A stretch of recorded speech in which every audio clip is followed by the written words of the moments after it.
भारतवर्ष, जिसमें कई चक्रवर्ती सम्राट और महान राजा हुए, जिन्होंने समय समय पर देश को भारी आक्रमणकारियों से बचाया, जिनका वर्णन और जिनका इतिहास हमें हिंदू धर्म ग्रंथों और ऐतिहासिक साहित्यों में मिलता है। ईसा के 300 वर्ष पूर्व ऐसा ही एक आक्रमण ग्रीक सम्राट सिकंदर ने भारत पर किया था, जिसका प्रत्युत्तर भारत के वीर सपूत राजा पोरस ने दिया। राजा पोरस और सिकंदर के बीच ईसा पूर्व 326 में झेलम नदी किनारे युद्ध हुआ। युद्ध बड़ा ही भीषण था। राजा पोरस की विजय हुई। पोरस की सेना ने सिकंदर की सेना को पूरी तरह परास्त कर दिया था। इससे पहले सिकंदर को इतनी बड़ी शिकस्त कभी किसी से नहीं मिली थी।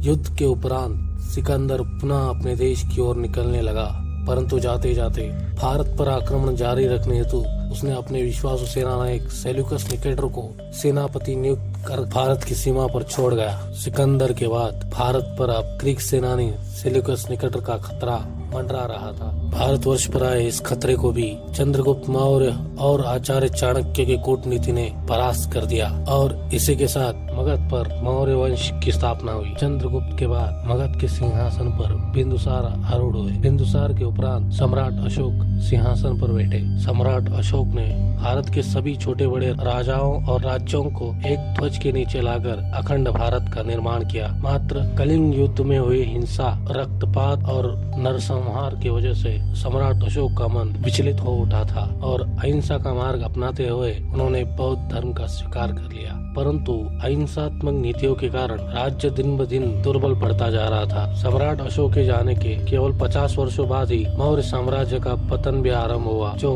अंतिम मौर्य शासक सम्राट बृहदत्त के शासनकाल तक केवल मगध की सीमाओं तक ही सीमित रहा। मगध की सैन्य शक्ति कमजोर होने के कारण अनेकों छोटे बड़े प्रदेशों के सामंतों ने अपने को स्वतंत्र राज्य घोषित कर दिया, जिसके कारण भारत विजय के लिए ग्रीकों ने बड़े स्तर पर रणनीति बनाना आरंभ कर दिया था। उनका आतंक दिन ब दिन बढ़ता जा रहा था। यकीन करना मुश्किल था कि जिस धरती के वीरों ने सिकंदर और सेल्यूकस जैसे योद्धाओं को पराजित किया, वही अब अपनी वीर वृत्ति विचारधारा को पूर्णतः भूल चुका था। अब विदेशी भारत पर हावी होते जा रहे थे और इस सबका कहीं न कहीं एक कारण बौद्ध धर्म की अहिंसात्मक नीतियाँ थी, जिसके कारण मगध और भारतवर्ष की रक्षा प्रणाली कमजोर पड़ चुकी थी। इस वक्त भारतवर्ष को एक वीर शासक की जरूरत थी, जो उसे जल्द ही मिलने वाला था, जिसका नाम पुष्यमित्र शुंग था। पुष्यमित्र का जन्म ब्राह्मण कुल में हुआ, परंतु वो कर्म से क्षत्रिय थे। वो सम्राट बृहदत्त के सेना के सेनापति थे। मात्र सेनानायक और सम्राट बृहदत्त के विचारों में कई मतभेद थे। दोनों में अक्सर वाद हुआ करते। बीते कुछ वर्षों में भारतवर्ष और वैदिक सभ्यता का जो वर्णन हुआ था, उसे लेकर पुष्यमित्र शुंग के मन में विचार उठते रहते थे। इसी बीच सेनानायक के पास एक खबर आई कि कुछ ग्रीक शासक भारत पर आक्रमण करने की रणनीति बना रहे हैं और इन ग्रीकों ने भारत विजय के लिए बौद्ध मठों के धर्म गुरुओं को अपने साथ मिला लिया था। बौद्ध धर्म गुरु ग्रीक सैनिकों को भिक्षुओं के वेश में अपने मठों में पनाह देने लगे थे और साथ ही हथियार छुपाने की इजाजत भी देने लगे थे।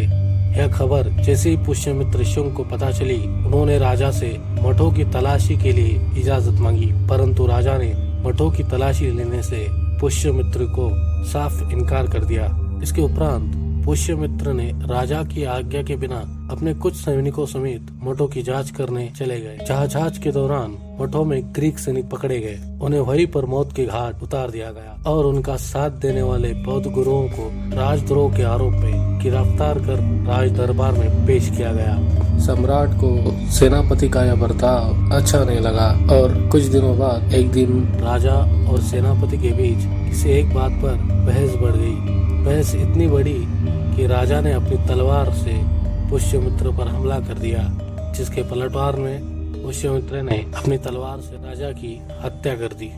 यहाँ पर कई इतिहासकारों का ये भी मत है कि पुष्यमित्र ने एक रात्रि राजा की हत्या कर सिंहासन हासिल कर लिया। राजा बृहदत्त मृत्यु को प्राप्त हो चुके थे। सेना ने वीर पुष्यमित्र का साथ देना निश्चय किया और उन्हीं को अपना राजा बनाया। राजा का पद संभालते ही पुष्यमित्र ने सबसे पहले राज्य प्रबंध में सुधार किया। पुष्यमित्र शुंग ने अपंग हो चुके साम्राज्य को पुनः खड़ा करना चाहा। उसके लिए उन्होंने एक सुगठित सेना का निर्माण शुरू किया। पुष्यमित्र शुंग ने धीरे धीरे कर उन सभी प्रदेशों को पुनः मगध के एक ध्वस्त ने ला खड़ा किया जो मगध साम्राज्य से अलग हो चुके थे। उन्होंने ग्रीकों को भारत से पूरी तरह खदेड़ दिया, उन्हें सिंध नदी के पश्चिमी तट तक पीछे ढकेल दिया।